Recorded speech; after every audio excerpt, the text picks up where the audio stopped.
And when a company comes to you seeking your services, what is it they really want? What are they looking for? What they're seeking is an answer to the question of why they haven't made very much progress in having a diverse workforce, especially at the top of the organization, when many of them have been working on the issue of having more diversity for the last 10 or 20 years.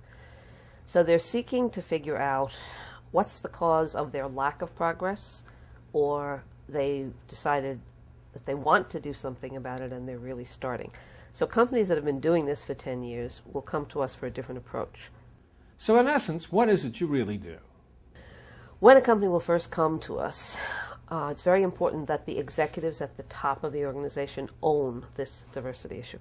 So we start right at the top with the chairman, the CEO, and the senior team. And we take them through a process called owning the diversity initiative. And in that process, they have to envision the future, the next 10 years. What will customers be like? What will their managers and employees be like? And they have to answer the question for us, why do you need to change? If they can answer that question, they're ready to go on a change process. We also work with them to figure out the business rationale. Why is this important to the business? And then we look at their culture to look at whether or not it's inclusive of all different groups and all different people, and if people feel welcome there. Once we have that done, we work with them to come up with a real specific plan of change that goes through. So we work at the top of the organization first, they create the plan for change, and then we work through the organization, dealing with diversity councils, mentoring, training, whatever implementation process will work for them. And it's usually a 3 to 5 year period where we're engaged with a company to get them through that change process. Do me a favor and give me an idea of just how all of this works.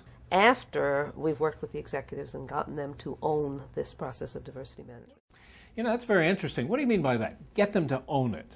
Owning means this. Many executives at the top are white men who are very much in favor of diversity, but they're more sponsors than owners. They say to the diversity people and they say to HR, go ahead and do your work. They don't necessarily see it as making the business successful, as having a connection to the bottom line. You need to do some education around that. And they need to see that nothing is going to happen in their company unless they own this process of culture change.